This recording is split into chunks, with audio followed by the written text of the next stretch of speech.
Hey, real quick before we get started, I want you to check out this video from Father Josh Johnson about the subject we're going to cover in this episode.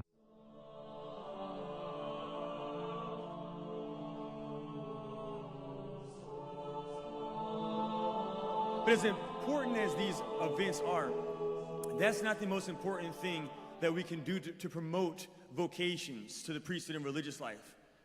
Pope Benedict, he says that projects and events and programs and plans, they all have their place in the church.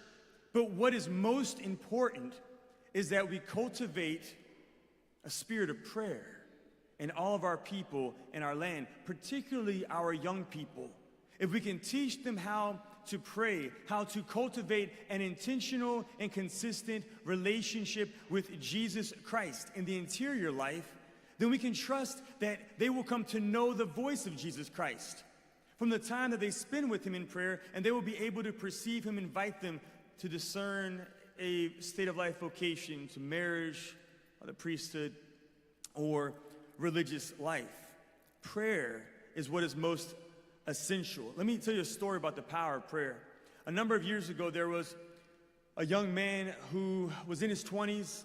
He was really socially awkward, had a lot of anxiety. He was extremely introvert, and he had a lot of health issues.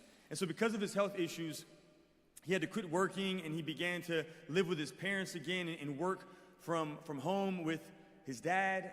He was a nominal Catholic. He went to church on Sundays, but he didn't have much of a relationship with God. And the one Sunday he went to Mass, and the priest who was celebrating the Holy Sacrifice of the Mass, in his homily, he said, every one of us has the capacity to become a saint. And when this young man heard the priest say that he could be a saint, he was inspired. Me? I can be a saint? And so he went home and he found some books by St. John of the Cross and St. Teresa of Avila. He began to devour their writings on the interior life. And he began to pray every day. He began to listen to God speak to him through Scripture. He began to sit with God in silence before the Blessed Sacrament. He began to pray the Rosary every single day. He immersed himself in the sacraments. He went to Mass not on just Sundays, but throughout the week as well. Now at his parish, they had a need. They needed a youth minister. There was no one available to accompany the youth in the geographical boundaries of their land. And so his priest, noticing that he was spending a lot of time in church, that he was spending a lot of time on his knees before the Blessed Sacrament in prayer, he approached him one day and said, would you be able to walk with our young people as a youth minister? And he said, Father, I can't do that. I don't have any theology degrees, Father. I'm really awkward. I have a lot of social anxiety. I'm extremely introvert. I have health issues that would prevent me from being available to them. Like somebody else could do it, Father. And the priest said, look, I need you because I know that you know Jesus. And I want someone who knows Jesus to walk with my young people. So eventually he prayed about it and said yes. So every single Sunday after Mass, he would stand outside the doors of the church and he would invite young people to his youth group. And it killed him to do this because, again, he was extremely introvert. He had a lot of social anxiety. But every single week, young people would come. And they didn't have programs that they watched. They didn't do projects around the parish. They just prayed.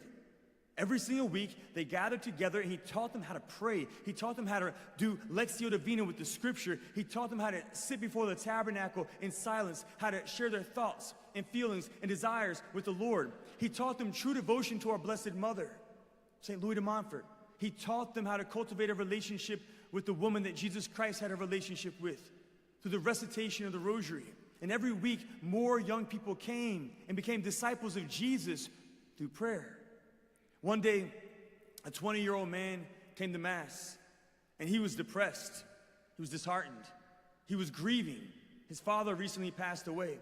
The only reason he went to Mass was because of the seeds that his father planted within him throughout his life.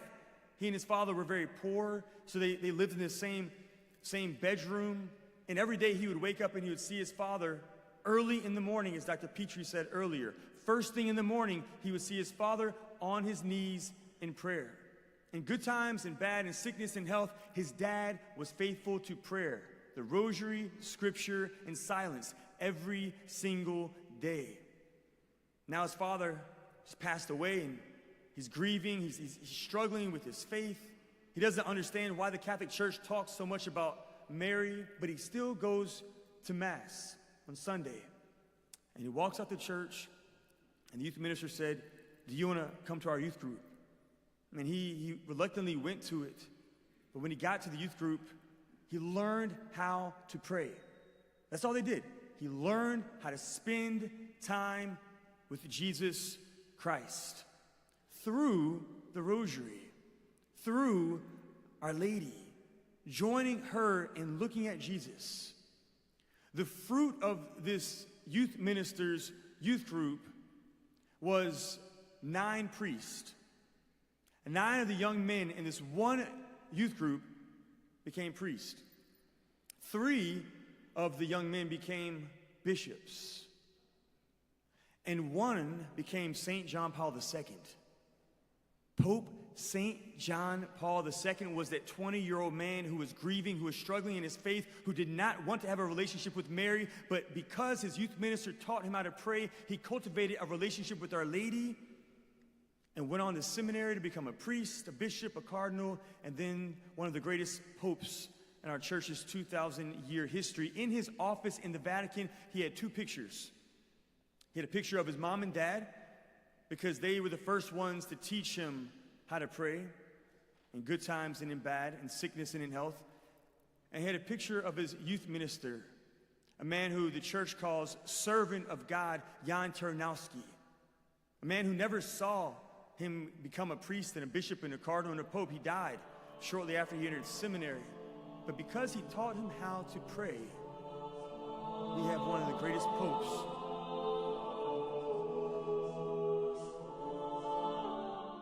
So I hope you enjoyed that video that I used to start this. That's how I first got to know about Venerable Jan Tarnowski. He's a Venerable now. That was from Father Josh Johnson, who's a local priest in our diocese, the Diocese of Baton Rouge, and he's kind of awesome. That was the first I think maybe I'd heard the story of Jan, but that was the first story, the telling of his story that really stuck with me. And now that I've become the local youth minister of our church, it's really motivated me to learn more about Jan Tarnowski, who was this, I don't want to say savant, but savant youth minister that really helped, that God put right there in John Paul II's life and the life of a dozen other priests to put them on the road to sanctity.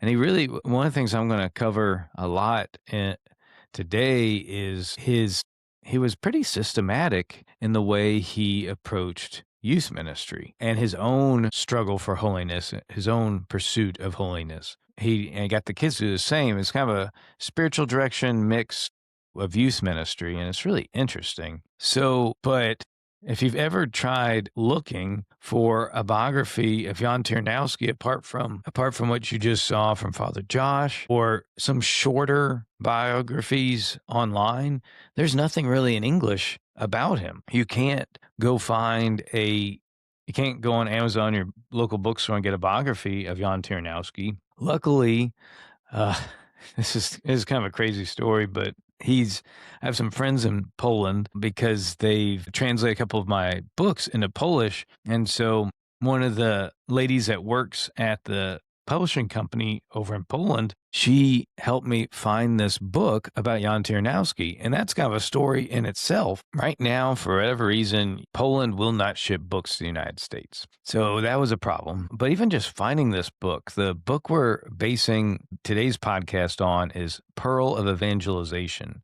It's a biography of Jan Tarnowski, and it's by Father Michal Szafarski. I'm pretty sure he's a Salesian.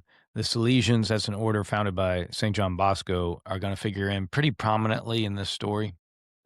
But first off, I couldn't find any books about him. I couldn't find this Pearl of Evangelization book. My Polish friend helped me find that. Then she helped me find a bookstore where it was, and that bookstore wasn't shipping to the U.S. Then she was like, well, we'll just send it with one of our Salesian priests. I think Salesian priests, when he goes to the United States, and he'll just mail it to you from the United States. He'll smuggle it into the country for you. And then she was like, well, maybe I could just send you a scan of the book. And I was like, that'd be perfect because I have to translate this thing. I have to use software to help me translate from Polish because Polish as a language is very difficult. I'm pretty good with the Romance languages that all have that common source, but Polish, no, it's really hard to translate for me anyway. So after much work and travails, we have this book for you, and I'll have it available if you want to buy the PDF. We're working on publishing it. That's another awesome thing that Father Michael's order granted me permission to publish the English translation of Jan's story of his biography. So that'll probably all be provided to you in the show notes or attached links. But this has been an adventure, and I think I'm glad it was a fun adventure, but I think perhaps the devil doesn't want us to know about this story of Jan Tyranowski because it's a biography formed from his letters, and from his letters, I think he lays out a plan for youth ministry that worked really well for Pope John Paul II and a couple other bishops and many other priests. And I think it could work for us. I think it's just a universal. I think he was inspired through the spiritual direction techniques of John of the Cross and Teresa of Avila, who are both superiors of seminarian formation techniques. And I think you'll enjoy that part of this podcast. So not much is known about Jan. Even what the letters that they had from his life to write, that Father Michael had to write this biography, were kind of miraculous because that was such a tumultuous time in Polish history. He's Polish. Debniki is his home. That's the parish where John Paul II is going to spend at least his young adult life. And it's the parish of St. Stanislaus Kostka. Debniki's in Krakow, as they'll say. And during the years of occupation, he's going to die in 1946, but in the years of Nazi occupation, he didn't make it to the years of Soviet occupation. But what the gifts he had for the spiritual life for those that he mentored will take them through the Soviet occupation. This story I bring to you today, I think I'm just another link in the chain of trying to make sure that the Jan is not forgotten. There's a quote, the wish of Father Jan Zeman, who actually he'll come back in at the end of the story. And this is where the title of the book, Pearl of Evangelization, came from. That quote is, "This pearl of the gospel cannot be covered by the dust of oblivion. This pearl of the gospel cannot be covered by the dust of oblivion." So that's why I want to share this pearl of the gospel with you today. Father, some of these Polish names, you'll have to forgive me. Father Baskowski, one of the members of the Living Rosary. Living Rosary is kind of the basis for Jan's youth group. He would form groups, almost like small groups, based around praying the rosary. And he developed leaders. His original group of youth praying the rosary became his leaders to form their own groups. And one of those leaders of the Living Rosary, Father Baskowski, wrote, "Self-sacrificing man had left us. At the same time, the opinion prevailed that through his pure, modest, and God-devoted life, he had surely become our intercessor in heaven and would bring glory to our homeland with the halo of his holiness." So that's what, not to get ahead of ourselves, but that's how they're going to react to the death of Jan Tyranowski, which becomes an apostle of suffering. The amount of suffering he endured, which is not uncommon in these years in Poland, was pretty acute. A lot of this book is going to come from a letter that John Paul II wrote. Not a lot of it, but it's going to figure prominently. John Paul wrote October 12th, 1996, a letter about the life of Jan. He says, "I would like to express my sincere gratitude for your letter with wishes for the jubilee of my priesthood, which began in the parish. His priesthood began in the parish of St. Stanislaus Kostka in Krakow, Debniki district. The enclosed memories of the late Jan Tarnowski emphasize his role in the lives of many young people, among whom I was fortunate to find myself in the circle of his pupils under his spiritual guidance. He certainly played a major role in my life as well on my path to the priesthood, demonstrating through his example the beauty of the inner life associated with the gift of a vocation to serve Christ. With great reverence and gratitude, I often recalled this man of providence in the formation of my vocation. I'm glad that over the years the memory of him has not faded, but interest in his figure has grown. And you can tell how special he is. Like Father Josh said in that opening video, John Paul II had just 2 pictures hanging up in his office. I think it was his office, that of Jan Tarnowski and another of his parents. So Debniki, this parish is without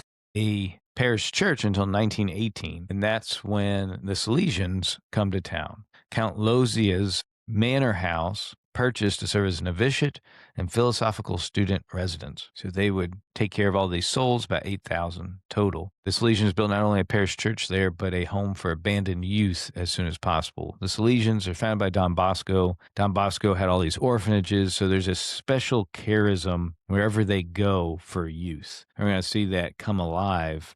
Jan Tarnowski talked about charisms come alive in this figure. That first mass they had in Debniki, everything was borrowed. The altar cloth, the chalice, the chasuble, everything needed to celebrate the holy sacrifice. But from the very beginning, the community that was forming began to attend the sacraments. Religious brotherhoods were established. The Living Rosary, Christian Mothers, and Association of Salesian Cooperators. So that Living Rosary was there from the beginning. So there's also another figure that's important in Karol Wojtyła's, John Paul II's life, that's Cardinal Sapieha, who's going to be the bishop right now of Krakow and is also going to help found this parish church at Debniki. He's going to be there to lay the cornerstone. Some interesting, he could be another great for this podcast. Give you just a couple interesting stories about him. Cardinal Sapieha was called the Unbreakable Prince. John Paul II said this about him: he was a great son of his homeland, resolute in difficult moments, brave beyond the measure of mediocrity, an extraordinary son of his homeland, an extraordinary man of history of Poland.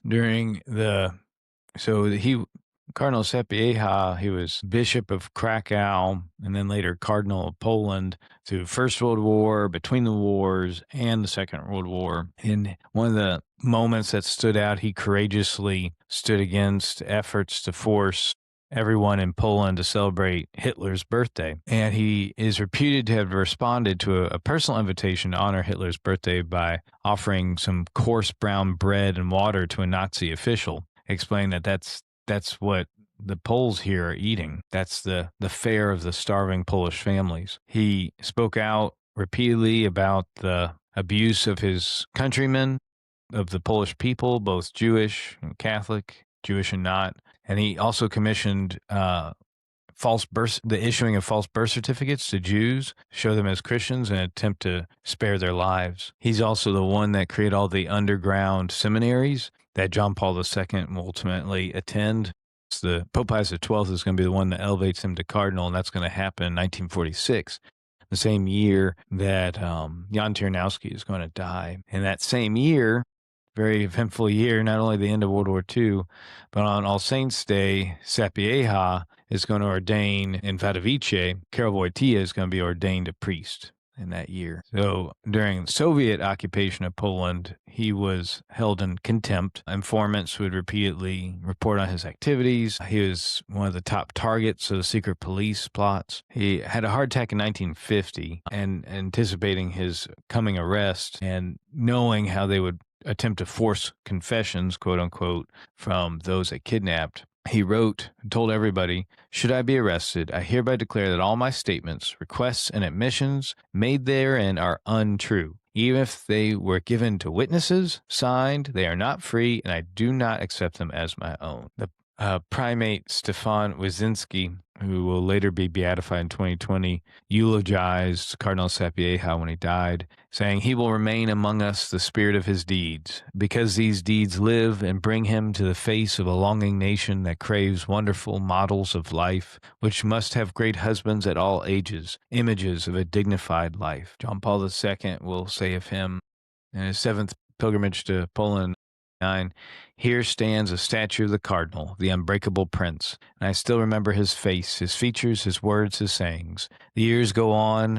Many do not remember Prince Cardinal Adam Stefan Sapieha. Those who remember, like me, are obliged to remind that his greatness should last and create the future of the nation and the church in this Polish land. God bless you, Father Cardinal, for what you were to us, for me, for all Poles of the terrible period of the occupation. God bless you."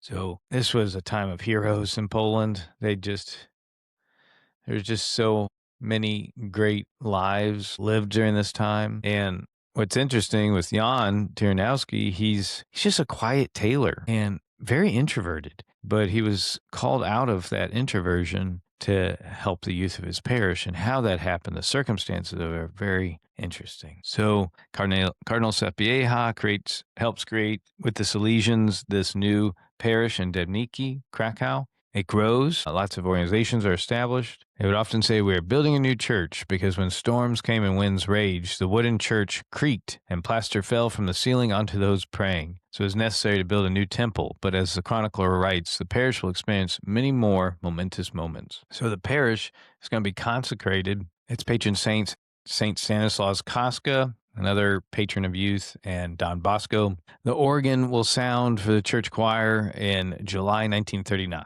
So if you know your history of World War II, the church is jubilant, but things are about to get very rough. Not only will the sound of the organ join with voices at Mass, but so will sirens, planes, like black crosses in the sky over Krakow, and falling bombs. All these sounds. Eventually, there's going to come a miracle where a bomb does fall in the church, but Jan is safe, and the priest is safe, maybe because of Jan. Many of those in the parish will ultimately be sent to concentration camps, prisons, work camps. Ultimately, there's going to come a point where all the priests of the parish are going to be snatched up by the Gestapo. But as I said, this is a time of heroes, how the light shines in the darkness. Not much is known about Jan's family and childhood, but he was the grandson of a 1863 insurgent, a Polish insurgent,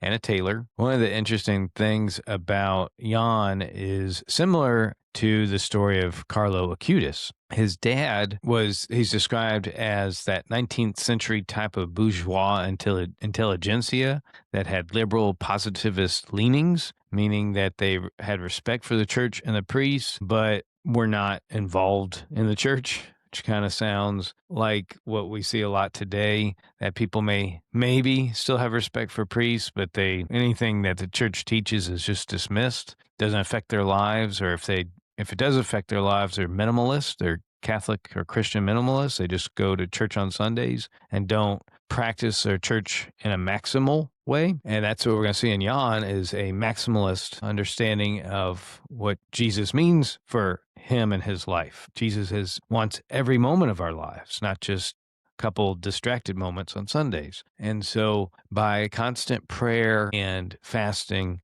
Jan is going to convert his father. And that's why it's like Carlo Acutis, how he converts his parents. And I think and then we're in this generation, this current generation is preceded by a wilderness generation, certainly in America and worldwide, of lost and wandering Christians. And it's incumbent upon this generation to convert those living of the previous generations. Jan, the technique he took, if you're interested, to convert his father, he did not try to convert him or persuade him, but prayed fervently for him and radiated his own authentic evangelical holiness. So that's so hard to do. That's really difficult for me. I just want to be direct. I want to talk about it.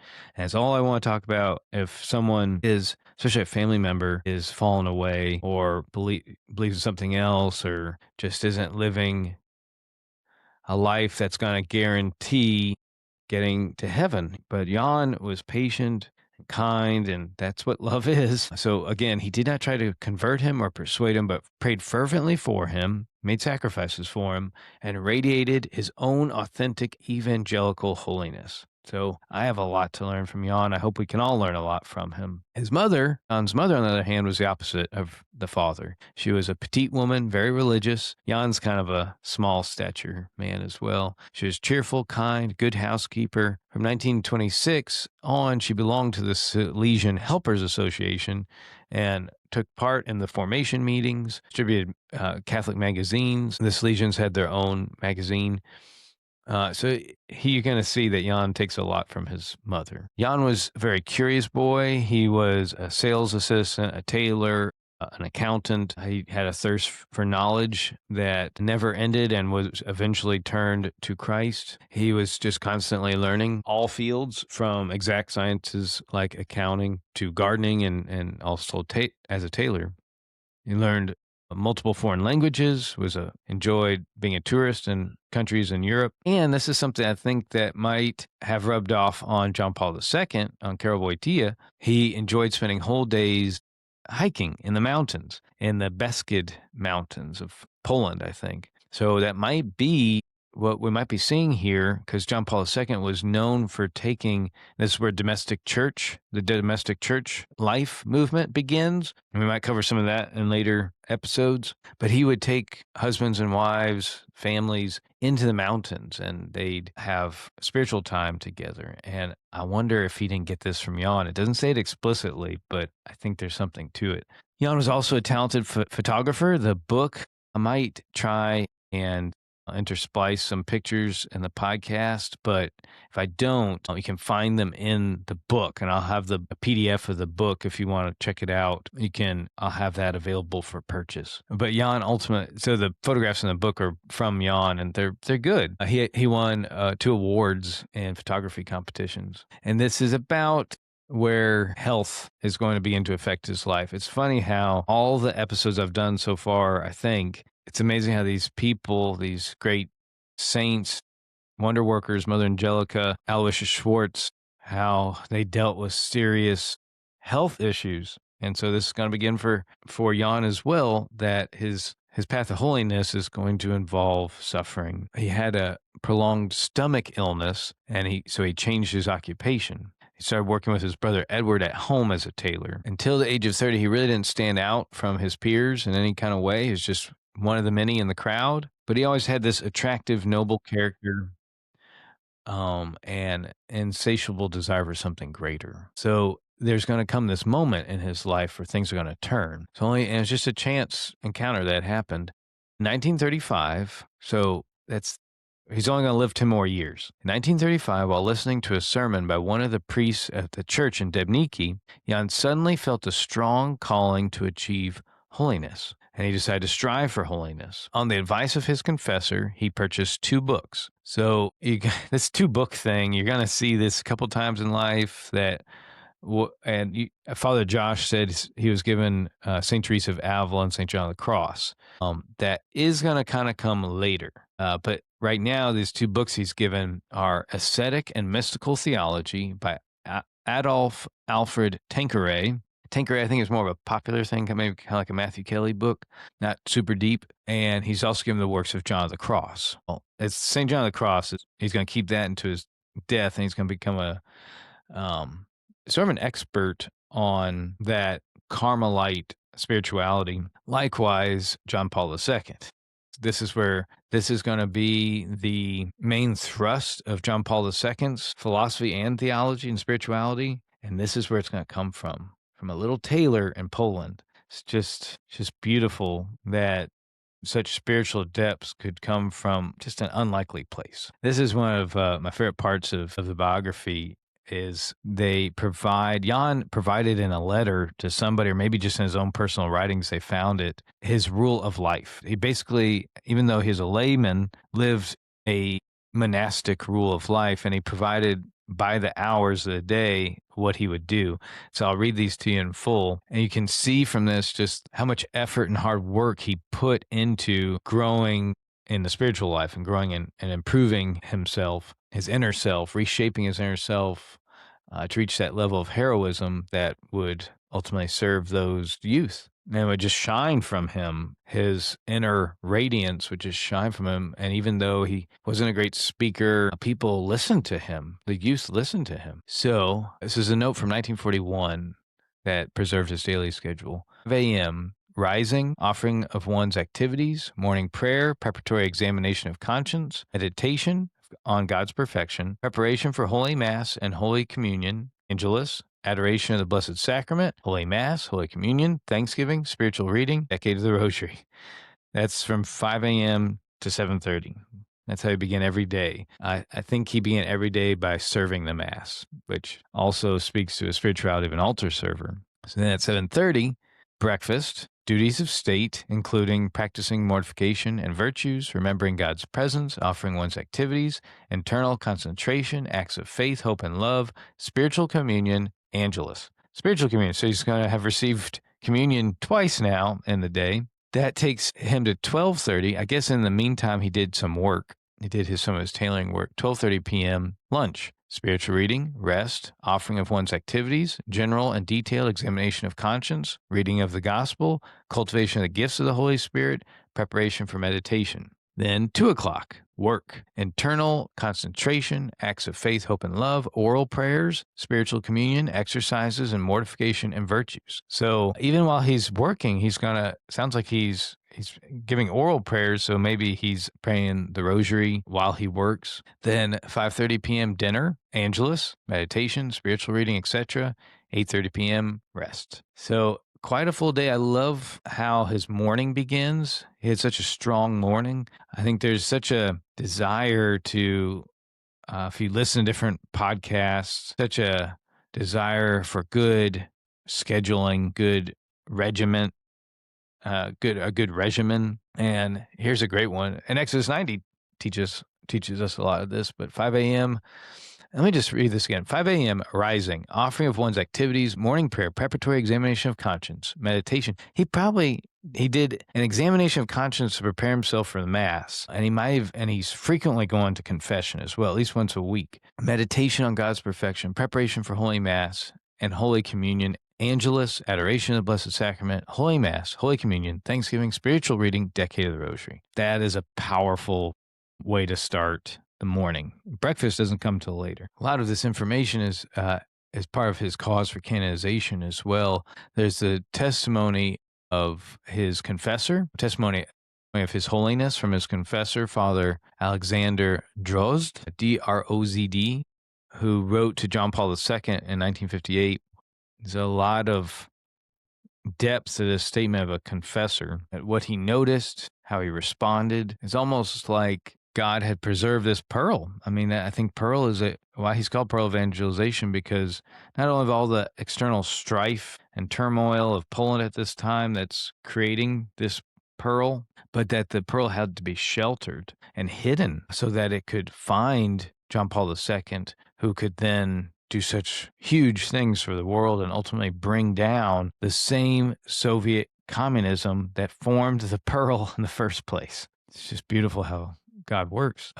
Father Drozd is going to continue. I had quite a bit of trouble with being such a spiritual mountaineer because he, Jan, climbed paths and peaks that my feet had never touched. I felt like a mother hen who had led her ducklings to the water. It was a soul that had triumphantly traversed the paths of perfection described in ascetic theology. He was carried away by the eagle's trails of mystical ascents. His eyes, his smile, and his entire being radiated charisma, attracting and commanding respect. He's just a layman.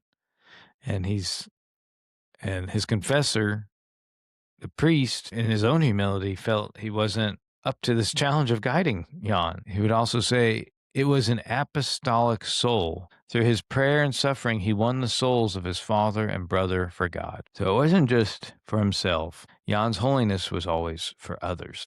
It began with his father and brother, and then all the youth became his brothers and his spiritual children. There's a saying among the bro podcasts I've heard, I don't know who said it, but if you can measure it, you can manage it. And I like taking some of these entrepreneurship, business application tips and hacks and stuff, and using them as another way to see the spiritual life. But through Jan, that's kind of how he approached it, but in a holier way. These kinds of systematic sacrifices every day, and this is something he starts for himself, and then is going to share with the youth, with his spiritual directees. Every day, Jan wrote down the sacrifices he made for God on loose sheets of paper. On one of these sheets, we can see how his soul developed systematically, how the number of small sacrifices increased and decreased. This is a sign of how he lived his love for God every day and how he sought opportunities to do something for his good Father. So he's measuring, tallying his spiritual sacrifices so he can it's create a goal for himself of growing so he can do more the next week than he did the week before, but he's also keeping good track of these things. But it's tough because you're not doing this for credit with God. You're doing it so you can grow and so you can do more. And it's like tracking the growth of grace in your own spiritual life. Aware of his goal and the means to achieve it, he constantly moved forward on the path he had set out on, doing so persistently and without giving in to moods and emotions. And in the spiritual life, you'll have rising periods of consolation and then periods of desolation. And so the trick in the spiritual life is to keep going through desolation, or even through the dark night of the soul, which St. John of the Cross talks about, Mother Teresa will experience. So he is able to know what it takes to keep going, numerically what it takes. I think that's fascinating. He confessed to a friend that in his youth he was prone to anger and that it took a lot of effort to control his passions. His pupils often had the opportunity to observe that his virtue of patience was elevated to heroism. He was never seen to lose his temper even when ill during terrible physical and moral suffering. John Paul II will even be a witness to the kind of patience he had with the youth, which, if you've ever been a youth minister, there's a lot of grace supply, but there is a lot of opportunity to lose one's patience. I am not a patient person. After 34 years of life, he also took a vow of chastity in order to draw even closer to God. And this is coming, I think, from his confessor. Draw closer to God, to whom he wanted to belong exclusively. So he's kind of like a consecrated virgin. You can see some of the growth of his spiritual life and maybe St. John of the Cross rubbing off on him, because John of the Cross had lovely poetry, beautiful poetry, and it flowed from the beauty. How does Gerard Manley Hopkins, the Jesuit poet, put it? It flowed from the beauty of the nature he saw around him. Let's see if I can pull up the line. Hopkins will say, "Glory be to God for dappled things, for skies of couple color as a brinded cow, for rose moles all in stipple upon trout that swim." So he's seeing the glory of God emanate in nature. And we're going to see Jan Tarnowski write, "Dearest brother, I sincerely thank you for your kind and enlightening letters. They are like dewdrops refreshing the calyxes of flowers. They gently turn my soul away from earthly things and direct it toward the only goal, which is our divine master. Each of them evokes a lively response in my soul, attuning it to harmony and concord. Our souls then become harps, each playing and singing in its own way a hymn of love and adoration at the sight of God's infinite beauty. Nourished by the angelic bread, they unite ever more closely with his divine majesty. Immense joy fills my heart. After all, we are in the Easter season, a time of joy corresponding to the path of union and the words of St. Paul, 'I live, yet not I, but Christ lives in me,' are the keynote of this period. Reflecting on them often we forget everything earthly and everything that hurts us." So Jan wrote this letter to Father Ceslar, who, while he had to go into hiding after the rest of the Salesians, but while in Debniki was Jan's spiritual director. So it's about this time that Nazi occupation take full control over Krakow. Gestapo are watching everything. Father Adam, the leader of the Salesians, is going to write in his diary in 1940, several young men want guidance and are asking for advice, and so he's going to bring together this group of holy men who, with admirable zeal, are interested in religious matters, work diligently to improve themselves, and want to win over their peers for Christ. Jan reports at this time on an organizational campaign aimed at establishing a living rosary among young people. And he has already recruited 10 young people. There's a real hunger for books, and so they decide to establish a library. Father Sislar will write of Jan, "He has an astonishing depth of spiritual life and knowledge of divine matters. Living in the world, he is not interested in its illusory principles. He does not succumb to false trends that exclude God's commandments. He has freed himself from the pernicious influence of human considerations and works with great dedication to win souls for God." This is during the Nazi occupation. It's no little thing to say that he has freed himself from the influence of human considerations, because the enemy is everywhere. So there's at this point they give an outline of the youth group meetings. The first meeting of the youth evangelical circle took place at the parish. It began after Vespers, which that's just a little Side note, that was a big confirmation for me because as our youth group nights, we start with Vespers because we had already kind of started that, and we chant Vespers. We try and do it correctly with Gregorian chant, and it's not all what you'd think youth would be interested in, and not all are, but I was so often doubtful whether we should begin with this. It's not, the hot new praise and worship music or whatever. This is ancient chanting. But I'm so glad to see that that's how they began their youth nights in Poland in Nazi occupation. After Vespers, 30 volunteers gathered in the chapel of St. John Bosco. After praying to the Holy Spirit, the opening remarks emphasized the need to learn about the great treasures accumulated in the Gospels, which contain the most perfect guidelines for life. Then they had an hour-long introductory lecture by Father Mazursky, who was a scripture scholar, and he'd ask this question: what prompts us to study the Holy Scriptures, and can we find in the New Testament vital and relevant guidance that meets the needs of our time? And so he really was a great speaker, Father Mazursky. Talking about the Gospels is a great historical document, but opening up the teachings of Christ and the gospel passages. And it said, may God grant that young people benefit as much as possible from reading the inspired holy books and persevere in their work to deepen their understanding of the Holy Scriptures. Then it seems like they broke into small groups like the Living Rosary and discussed all this. There's this next section, they kind of, John Paul II and others talk about their initial thoughts on meeting Jan Tarnowski, which were also interesting to me because I'm kind of an old man leading a youth group. And so Jan and I are about the same age when we're both start leading youth groups, and this is what they think of him. It was then that the man we were talking about first made himself known to the youth of Debniki. This is Jan's first introduction. Among this group, which some later had to disperse for various reasons, Jan played a special role. He became an apostle in every sense of the word. At first, when he spoke at their religious knowledge club meeting, all the young people treated him with some reserve. This was due not only to the visible age difference — Jan's hair was quite gray, even though he was only 39, but also his manner of presenting it. I'm 42, so if they think he's old, I can only imagine what the youth think of me. But also to his manner of presenting issues, which was, to them, it seemed too devout, too catechism-like, and not at all original.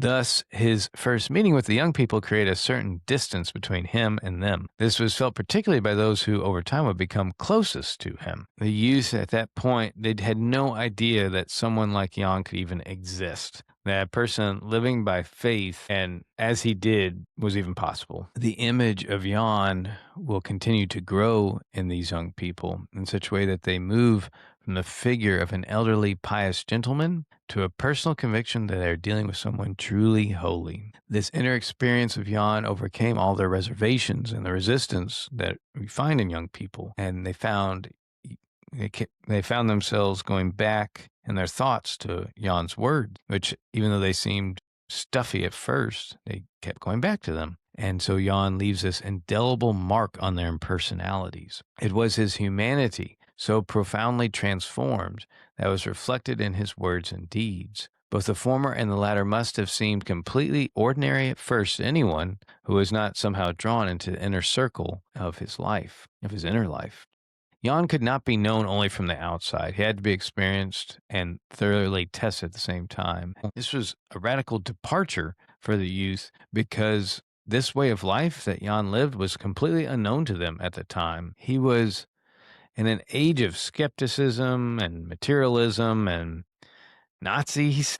He was proclaiming the truth about the full supernatural life of man, everything that existed beyond the veil, of angels and demons and the true spiritual war going on for a person's soul. All that sort of stuff was dismissible at this time. These kids were pretty well catechized, so in that they have a great advantage over the youth of today.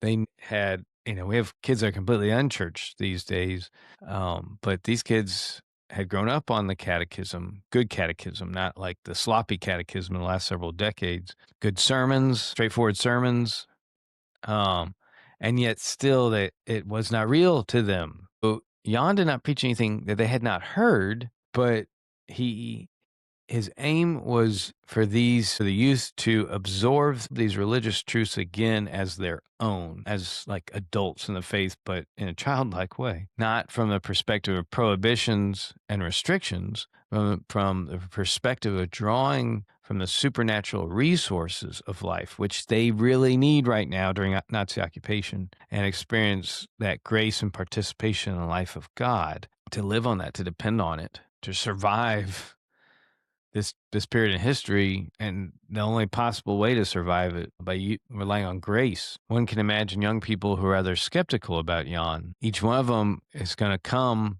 in with a large reserve of self-sufficiency and conceit. And what does this old man have to teach me? Each one of them is going to ask themselves, what does this man want from me? What is not enough for him and me? Because it was clear that Jan wanted something from their lives, from their beliefs, feelings, and attitudes, something much greater than they had heretofore conceived of. Even what he was asking of them seemed unclear. The truth about a full inner life, which was Jan's property, was completely unknown to these people. It was not about a lecture, about learning something. It was about changing their lives and attitudes. Until then, their lives seemed completely good, almost perfect, and viable from the outside, inaccessible to imposed influences, like the old stuffy ones that the church teaches. So they tested his words, and slowly and reluctantly gave up their own intellectual, emotional, and other reservations. A long process during which the processes of grace were unleashed, and young souls and fulfilled in them through communion with the inner life of this good, simple man. And one of the things I was struck by is they're only meeting once a month. I'm surprised they're able to do so much just meeting once a month. But as we'll later see, each week he's meeting individually with each of the youth in his care for 1 hour. And that, more than anything, after reading this, has kind of been running through my head, because I'm like, wow, if I'm going to do what Jan did, that's going to be a lot of hours. But I want the fruit that he brought, that God gave his ministry. And so that's an answer. If you want to be really impactful as a youth minister, Jan's going to show us how. And by youth minister, I also mean parent, right? Every parent is a youth minister. We do that. We do spiritual direction with our kids. We try to do at least 1 hour a week with them. We give them, and it's crazy. This book is such confirmation of some of the things we've already been doing in so many ways, but also encouragement to keep doing them, because the world tends towards entropy and disorder, and keeping these schedules. Like Jan was so good at keeping schedules, such a challenge. Jan revealed that God more directly than sermons and books. He revealed God more directly than what they had found in sermons and books, and proved that God can not only be learned about, but lived with. And he surprised people with this. The apostle must be concerned with the transformation of the listener. There's a great difference between what the apostle preaches and what anyone else preaches in terms of the attitude and capabilities of the listener. If they're not transforming the listener, the apostle is not doing his work. The process of grace, a process more important than words. How much more difficult it is to convince someone when it's not only a matter of accepting the truth, but of transforming oneself in the deepest, most difficult ways. There was something about Jan Tarnowski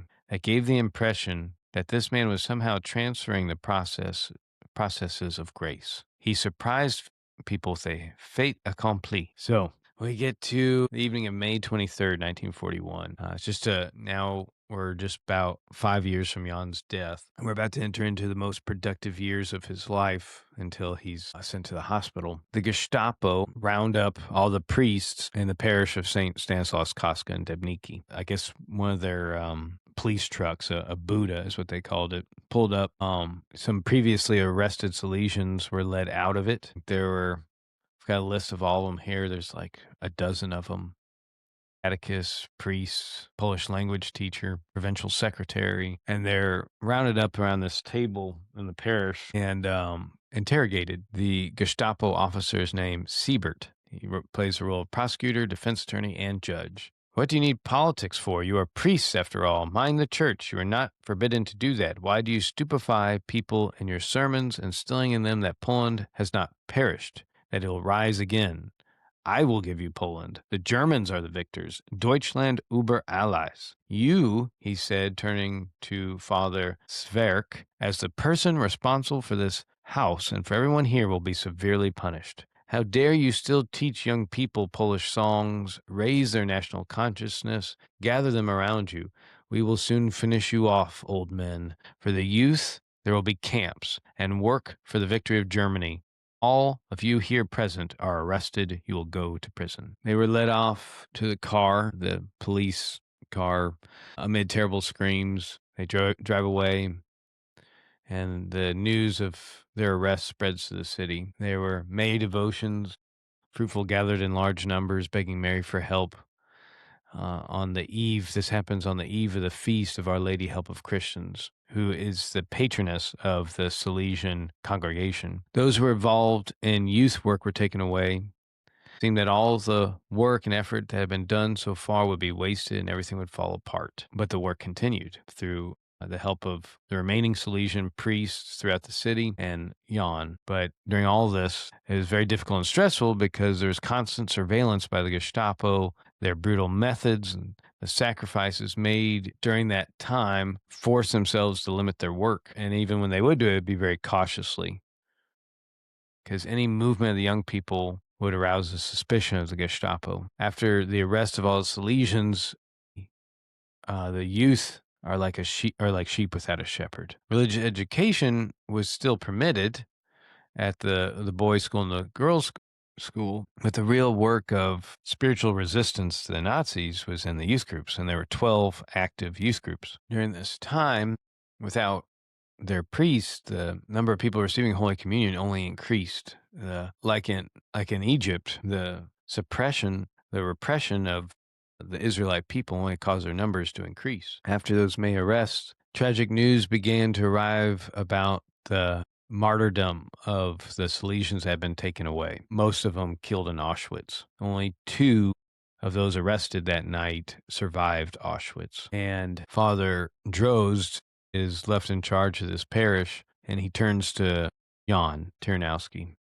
He turns to me and says, the boys who belong to KSMM, that's the youth groups, are like sheep without a shepherd. God has given you so much, couldn't you share it with them? So now we're getting to that point that Father Josh talked about in that introductory video where the priest, the church has been ransacked of its Salesians, and they've martyred them. Nazis have martyred them, and so they turn to Jan to continue the youth ministry. Father says to Jan, after the May disaster, we are being closely watched. It would end in arrest. You have other options. Take them one by one, 2 by 2 for a walk to your place or to one of their apartments. Deepen their religious education. Talk about the life of grace. Familiarize them with the liturgy, the missal, and read the Holy Scriptures. As a textbook, I recommend and perhaps even gave them Father Bartanowski's Apologetica Progretsna. It's an apologetics handbook, and that Tanqueray book from earlier. So John approaches Father Zaleski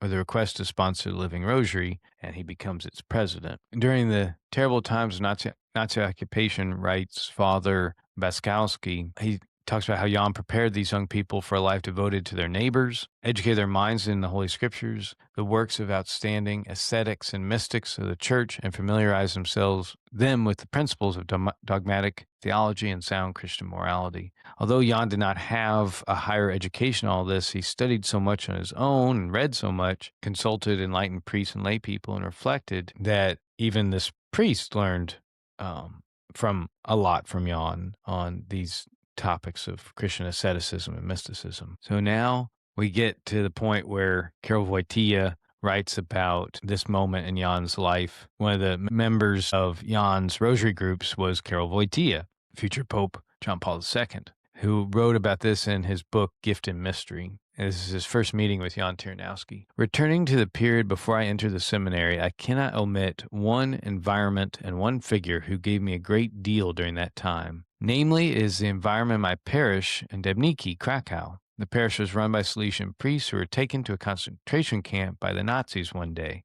I think that the Salesian community played a significant role in shaping my vocation. There was one exceptional person in this parish, Jan Tarnowski. He was a clerk by profession, although he chose to work in his father's tailor's shop. He claimed that it made his inner life easier. He was a man of extraordinary spiritual depth. The Salesian priests who dared to conduct youth ministry during this difficult period entrusted him with the task of establishing contacts with young people as part of the so-called living rosary. And for a moment, let's think about this living rosary, right? These are a rosary is beads connected by a string that forms one big prayer. And so all these youth are going to be connected, and it's almost like Jan is that string, that life of prayer, bringing to them, connecting them all to the church in this time of Nazi occupation. Jan Tarnowski fulfilled this task not only in an organizational sense, but also through the genuine spiritual formation he gave to the young people associated with him.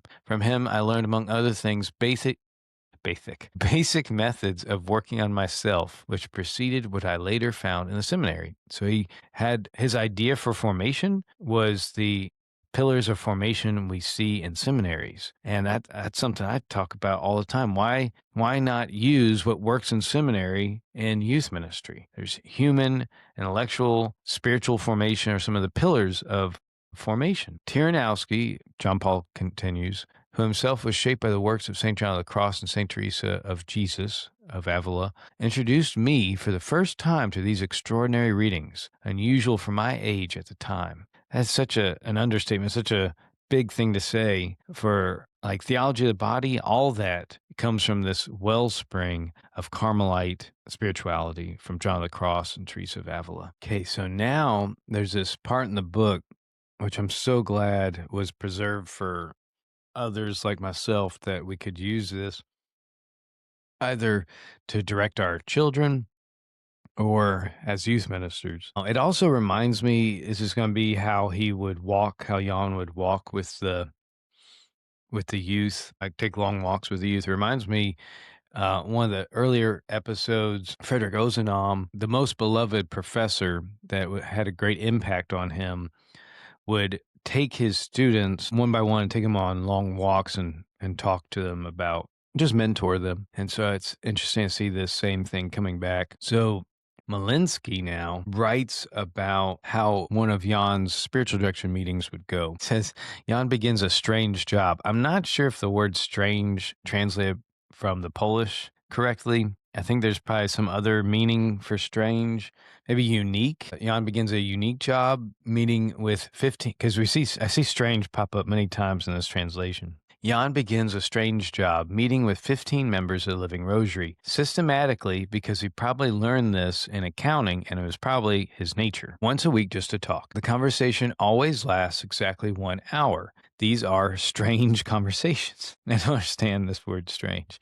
They are not even conversations about religious matters, but a religious course, a course on inner life, which he has devised and which each of his boys must undergo. Only it's not a course on religious knowledge. It's not just about what to believe, but above all, how to believe. So there's a lot about love, selflessness, work, and sacrifice, about the evil that threatens. In addition, there's an obligation to seriously reflect on one's strengths and weaknesses, on defining one's temperament. The means discussed help in building one's character based on charisms. So this is another confirmation for me, because I've been promoting in our parish and elsewhere the Called and Gifted series, which is a discernment process for learning what spiritual charisms we receive from the Holy Spirit. These are not just the 7 gifts of the Holy Spirit, like prudence, understanding, faith, fidelity, fear of the Lord, wisdom, counsel, knowledge. These are kind of more detailed, and there's a lot more of them, like administration, helps, encouragement, evangelization. And so I encourage you or your parish to contact Called and Gifted. It's the Siena Institute. I think this is really good for youth post-confirmation to learn about in their high school years what supernatural charisms the Lord has equipped them with in particular. They can build their whole life around this. And so I think that's what Jan's doing now, is helping them understand what their particular gifts are from the Holy Spirit. Because to an extent, all of us have all of them, but we are each this special construction of charisms, this unique blend. And we will experience joy and love to the extent that we use these charisms. Sometimes, like the parable says, people just bury them and never use them. So this is such a perfect thing to use for youth. So they don't just talk about the Holy Scriptures and spiritual literature. Jan insists that the youth take measures to put these into practice. To this end, he uses, it said tables in the translation, but it might mean tablets, but it could be like a spreadsheet, like tables, chart it. He could also just give him a pad of paper and be like, hey, write on this, tally, your sacrifices like he did, or like how much time you're spending in prayer, chart it out.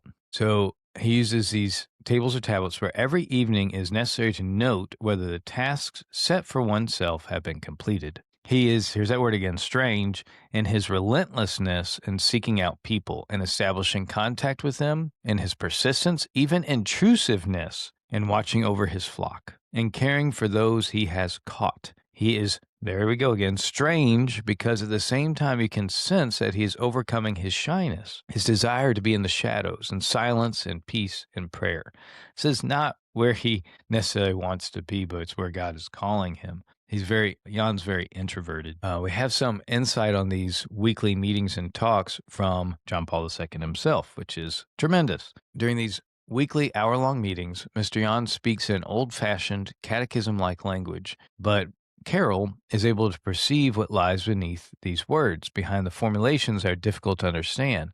He's able to sense the depth of this man, the strength of his convictions, and the faith he lives by. He is put off by the way he talks about the stuff of charity and sanctification, about the 7 gifts of the Holy Spirit, again, the charisms, but they cannot be put aside or do the directee much harm. The goal of Tarnowski's conversation is God himself, about whom he clumsily speaks, always using the same words, smelling of mothballs and antiquity.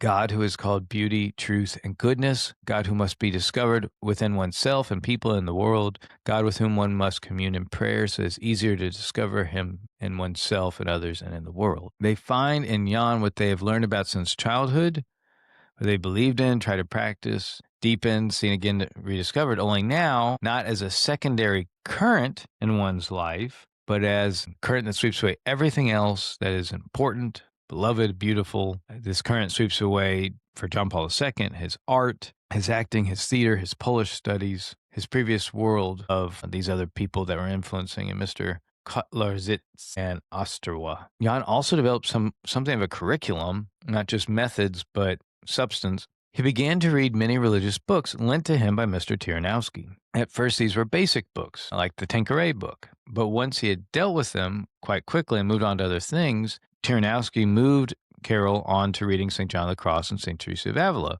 which would accompany him for the rest of his life. And then he found what he had always longed for, what he had been practicing in his own way for a long time. All those things swept away. He found the real source, the real heart of what he had been desiring, a world of reflection, contemplative prayer, and mystical prayer. Only here in these works is this form of prayer presented in a mature, complete way. They described areas of spiritual experience that he had only sensed, only guessed at, or had not even dared to sense. So after going through this, John Paul II, I think Jan's other directees begin to see Jan in a different way.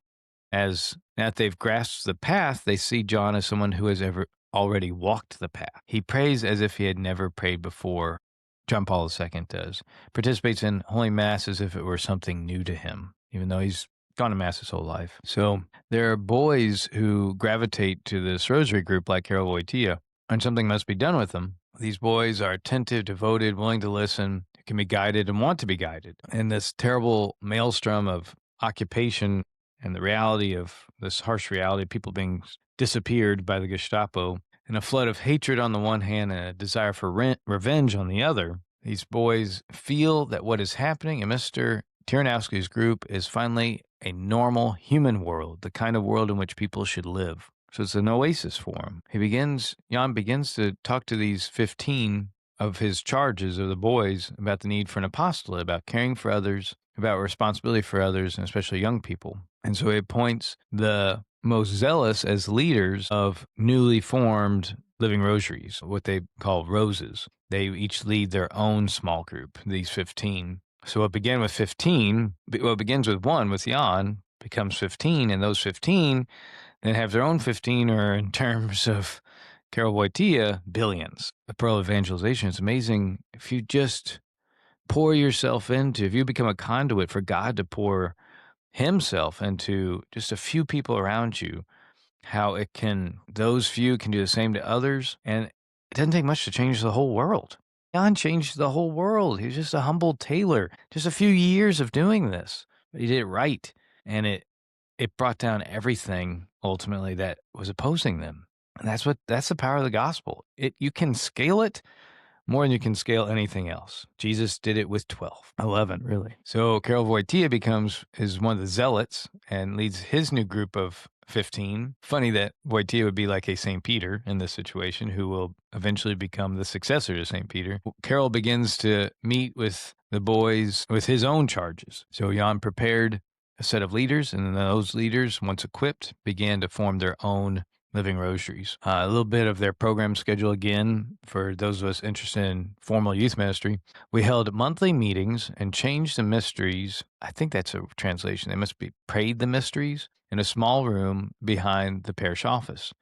Jan was always there. This is John Paul II describing all this. He was always there. He asked to be given a paper on the liturgical year to present at each meeting. I gave him one. Oh, no, this isn't John Paul describing this. This is Father Zaleski. So Zaleski provided him some lectures and some resources. The amount of priests and bishops and a pope that came from these meetings is incredible. His work with the boys from the Living Rosary consisted of taking them individually and making a thorough examination of conscience with each of them about their work on themselves. He was very demanding. This is why the weaker ones hesitated and did not want to come. On the other hand, he taught the persistent ones patience and how to work on eradicating their faults and cultivating virtues. He also demanded a written report on the results and work on themselves like a novice master. Again, that kind of seminarian-like formation. And what is surprising is that the young men submitted to his guidance, even though they were more educated than him. These last couple lines are pretty amazing. It seems to me that God put Jan on Karol's path to prepare him for his future mission.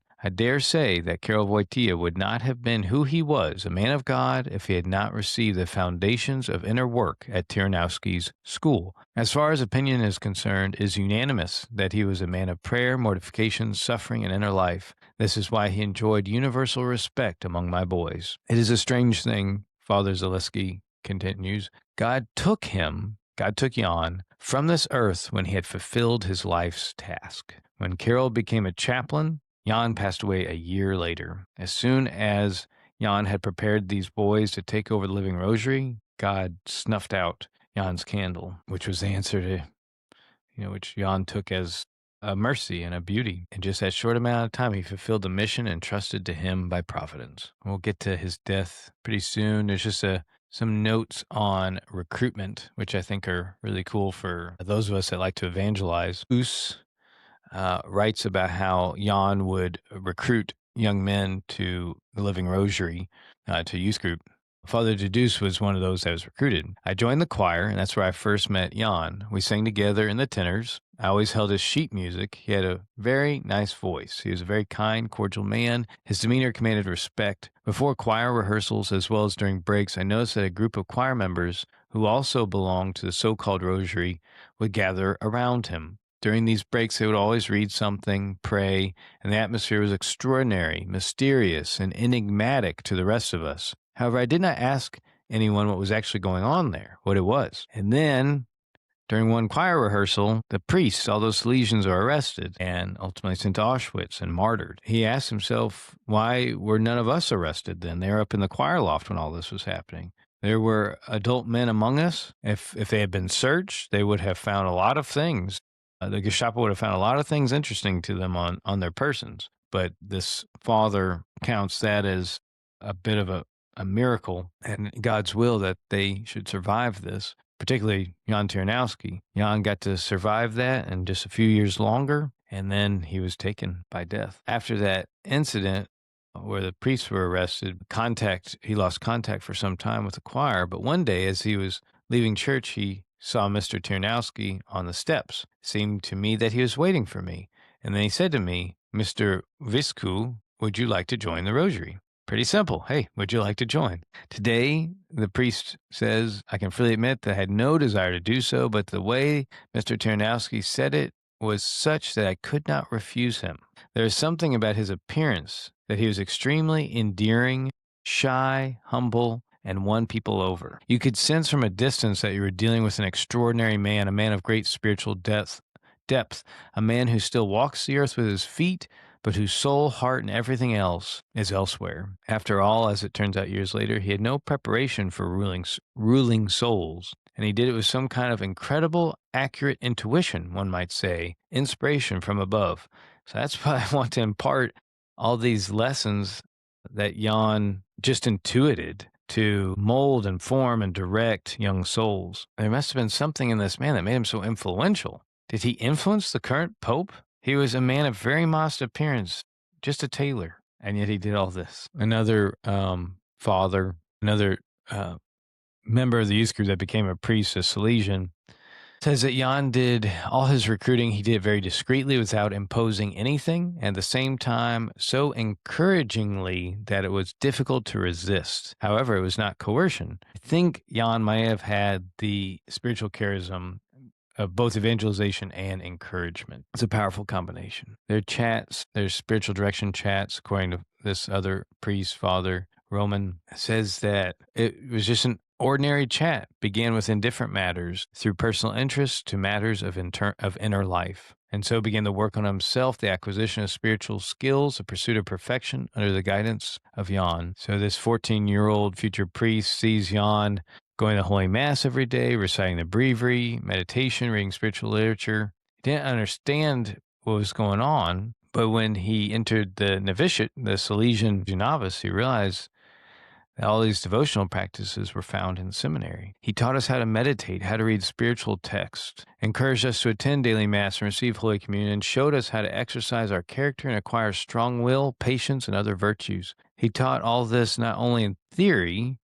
His manner and conduct were an example to us. The directee, future priest, said I was becoming stronger spiritually, and my vocation was growing as well. Figure of the late Jan remains deeply engraved in my memory as a shining example. I would say he was a new saint for new times. Always smiling, cheerful, concerned about others, he himself stood on a high spiritual level. Monthly meetings were held as usual on the third Sunday of the month, preceded by a conference of leaders a week earlier. They would serve the Holy Mass together on Sundays and weekdays. This is another interesting part. This is how Jan would treat vocations. Whenever Jan noticed that one of his pupils was showing signs of a vocation to the clergy, he spared no words or teachings to happily guide them to the seminary or monastery gate. Those young people whom he led to the seminary gates and who were a modest reward for his efforts are remembered with particular emotion. 11 diocesan or religious priests came from the Living Rosary group, and he would correspond with them. It's about now, as we're at 1943, where Jan's brother is going to die and Jan's going to become responsible for his mother. About this time, the Gestapo bursts into Jan's apartment. He had a group of young people in his apartment. They're having like a youth ministry meeting in his apartment, and the Gestapo burst in. The book says there was consternation, which is an understatement. There's another understatement coming. Mr. Tarnowski saved himself and his charges with his calmness, and after a search and interrogation on the spot, the Gestapo decided that everyone was allowed to pray and reflect on God's truths because it was not a conspiracy. They thought they were meeting there to overturn the government or something, but no, they're just meeting there to just talk about God. I spoke about this earlier, that when the bombs come falling, the bombs of the Allies, I guess maybe it's Russians, come in to liberate Poland by kicking out the Nazis. Soviet army troops entered Krakow, and an event happened that's described by Father Jan Kanti Zeman. He says, I always remember the miracle of salvation when, during the war, cannonballs damaged the tower of the church in Debniki, as well as the side altar and the main altar. Everyone was in the basement at the time, but the late Tyranowski and I were in church, where I was celebrating Mass, and he was serving at the altar. He's an altar server. One other man received Holy Communion. When we left the altar, they closed the door to the sacristy, and a cannonball struck, and the whole mass of debris lay on the main altar, on the altar steps, partially destroying the painting of St. Stanislaus. If we had stayed on the altar a few more seconds, we would not have escaped with our lives. So just little can see that God's preserving this life, Jan's life, this pearl for just a short time so it can do its work. Jan's apartment's also destroyed by the fighting, and he develops this strange illness consisting of excruciating pain throughout the left side of his body. But he kept doing all his youth ministry work and even began giving lectures to young women. Jan says, although I cannot take part in external activities, I'm happy because I can devote myself more to my inner life. Gives his schedule again. On Mondays, a meeting of young people where I lecture on psychology. On Tuesdays, I attend lectures on logic and metaphysics at the Thomistic Circle of the Dominican Fathers. Wednesday, he attends lectures on dogmatics, liturgy, and church history. On Thursday, he teaches ascetic and mystical theology to young women. So, very busy life despite being almost bedridden. And during this time, he'd organize trips for Living Rosary. The trips were organized so the youth had time for Holy Mass and communal prayer, as well as for sports and games, as well as was the case. This is another cool thing. In addition, he encouraged the boys to participate as actors in performances staged in front of the church, as well as in various types of academic events, which is especially interesting to me. I founded the Catholic Quiz Bowl organization, CQBO, and we're working on bringing authentic Catholic intellectual formation through Quiz Bowl, through competition to all the dioceses of the country and beyond. So I wonder if Jan didn't have a little quiz games that he played that they got the kids to play in. That would be, I might start asking for his intercession for CQB. The author of the book, Father Michal, talks about how Jan's life was this perfect example of what Vatican II, in its document on its decree on the apostolate of the laity, how he's this perfect shining example of a life fully lived as a layman. And John Paul II was himself involved in crafting some of these decrees of Vatican II. So I wonder if that decree wasn't shaped by the example of Jan's life. That decree says, just a couple lines from that decree, the Holy Council earnestly calls upon all the laity in the name of the Lord to respond willingly, generously, and eagerly to the call of Christ, who at this hour invites them more insistently and with the inspiration of the Holy Spirit. Young people should consider this call addressed especially to them and accept it with enthusiasm and generosity. The Lord invites all the laity to once again unite themselves more closely with Him each day, to join Him in His saving mission. He sends them out again to every city and town where He is to come, calling them to use various forms and methods of the Church's apostolate, which must be constantly adapted to new times. They proved to be His co-workers, always distinguishing themselves in the Lord's work, knowing that their labor was not in vain in the Lord. Okay, so it's at this point, we're at 1946 now, that Jan is going to become an apostle of suffering. His mother's going to die on March 27th, 1946. He can't even attend her funeral because of his own illness. And Jan has this beautiful acceptance of suffering. Like his body is going to fall apart piece by piece, but he takes it all with grace. First, his hand is amputated, and his arm. It's like they're just taking him away piece by piece. He writes, 2 weeks ago, I underwent another operation which weakened me. The condition of my hand has worsened to such an extent that it will be amputated next week. However, it is difficult, but one must accept God's will because all the measures that were taken to save my arm have been exhausted. Now it's just a matter of getting through the operation. As you can see, although the news is unfavorable, we can nevertheless see in this fact the clear will of God, which must be accepted with the utmost humility and mercy. For it is the hand of our beloved Father at work here, he says while losing his hand, who knows best and sends suffering to sanctify the soul. In conclusion, I ask you to pray for me.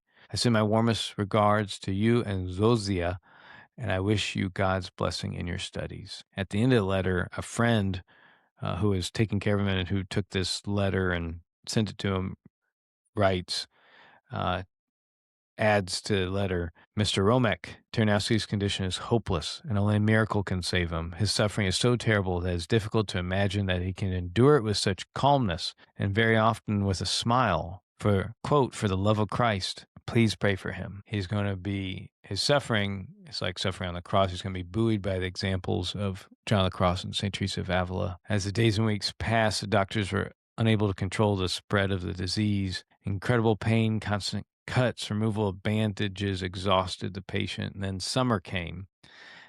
Might be kind of gross. A large amount of pus flooded his bed, and the unpleasant smell attracted flies. If you remember from that past episode we did on Father Aloysius Schwartz, who died from ALS, and he was unable to move his body, and flies would torment him because he couldn't swat them away. And he lived in some tropical areas, and he meditated on how Christ on the cross, with his own bleeding and the heat of that time in Jerusalem, how flies must have tormented Christ as well. And now they're tormenting Jan in the same way. It was tuberculosis. It spread to all the parts of his weakened body. Frequent operations became a real torment for the patient.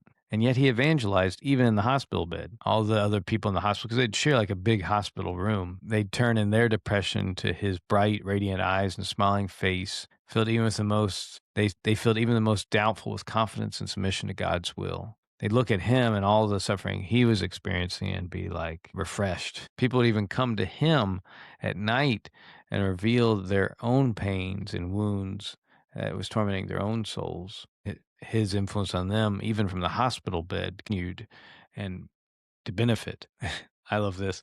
It often happened that when someone came in the room, it's a large room, a lot of other patients, a lot of visitors coming in and out. If someone in that room said a less than censorable word, if somebody cussed, everyone almost unconsciously turned their attention to the quote professor, as they called him, fearing his reaction, and the culprit immediately fell silent. His chaplain in the hospital wrote some notes about Jan, and Jan would say, apparently the cart is not yet full, not yet loaded, because God is still adding to it, adding more pain to it.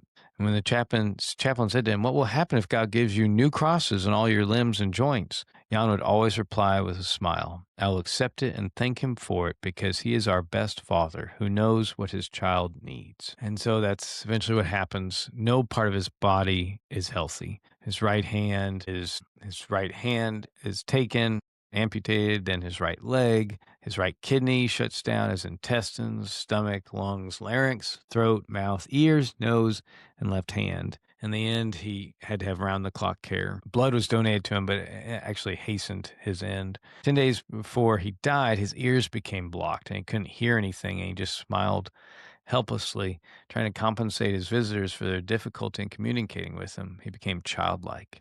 He was visited by all those he had mentored, priests and seminarians, even Cardinal Sapieha. Cardinal, maybe he's still bishop, but the book says he's cardinal now, of Krakow, comes to visit him. The day before his death, he asked, as never before, what day of the week it was, and it was Friday. And when he received the answer, he just smiled, thinking about offering his own suffering up on a Good Friday like Christ did. On the eve of his death, a very difficult night, the chaplain said, let him go, let him pass away. He has nothing left to do here. He only needs heaven. He longs for it, and his thoughts are already there. At 7 a.m., he received Jesus and the anointing of the sick. Looking at his bruised hand, he said, praise God, it's over. And that's when, around noon, his agony began, just like Christ's agony began at noon and went till 3 o'clock. He wanted to eat, but then a moment later, he asked for it to be put away. I won't eat anymore. I'm starting to die. Kind of like Christ said, I won't drink no more of the fruit of the vine until in heaven. In his last words, he began to thank everyone for their care during his illness, gave instructions for his funeral, and asked for a cross so they could kiss it with love, and he closed his eyes. I think this is the chaplain speaking. He also thanked me every time I brought the cross close to his aching lips to kiss it. He was calm until they gave him morphine injection. I think, and it took away his pain. I think he was offering his pain to Christ, so he was unhappy they gave it away. They took it away, or maybe it's a note on the way we kind of have a passive euthanasia even today by doping people up with morphine so that they die. They suppress lung function. So it might even be a little note on that. He fell silent, so his last breath was barely noticeable. He died on Saturday, March 15th, 1947. I've been saying 1946 this whole time, but it was 1947. The Ides of March. His head was slightly tilted back and to the right. In his left hand, he held a cross, pressing it to his heart. He had accepted the disease and all its cruelty, and it was indeed something like a gradual and complete destruction. It started with an infection in the hand that was not treated properly, and though it had been thought to be, the infection had been cleared by penicillin, it returned, spread to legs, internal organs, and then flooded the inner ear. His coffin was carried by all the members of the Living Rosary, all those young men. Father Drozd, who was, I think, we've referred to him a couple of times, but he would have maybe been the last Salesian left to guide the parish church. He wrote, "Pray for mercy through the intercession of the late Jan Tarnowski, whose body rests here, and God will surely hear you." This is an inscription that he wrote to be placed on the Tarnowski family tomb in the Rakoviki Cemetery. "Pray for mercy through the intercession of the late Jan Tarnowski, whose body rests here, and God will surely hear you." He added, "This pearl of the gospel cannot be covered by the dust of oblivion." That's where that line came from. That beautiful line.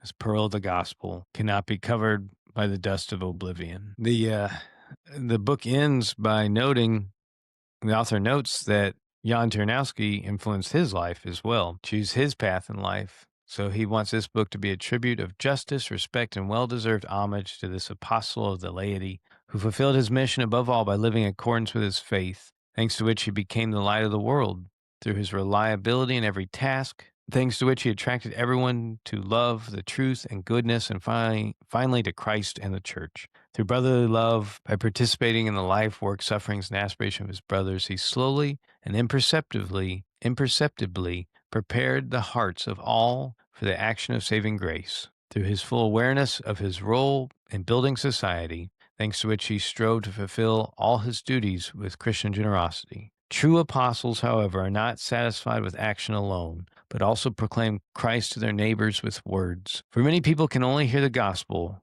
through lay people close to them. So let this biography of Jan Tarnowski be not just a model for all of us who deal formally and directly with youth, but all of us lay people. What can be accomplished? Maybe we can't be popes and bishops or even priests, but we can form them. We can encourage them. And who knows, maybe some young person that you pour your soul and prayer into will go on to save the world, just like John Paul II did, just like Jan Tarnowski did.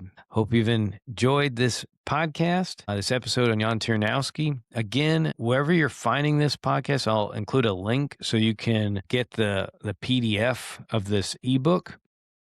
And then soon, we're working on it now to publish it. You'll be able to buy paperback and all the other sorts of things. But for now, I can at least provide you with the PDF. The PDF I'm providing it is not the fully formatted one, so you might have to grapple with some of the translating bugs, but it's very readable. I've read it a few times now, and the appendix includes a lot of Jan's letters and letters to him and about him. So really good work, and I'm privileged that I was able to even find this book, and my friends in Poland got it to me. I really hope you've enjoyed learning about Jan. He's someone that's been, I think, forming me for a long time without even knowing it, without me knowing it. So, Venerable Jan Tarnowski, pray for us.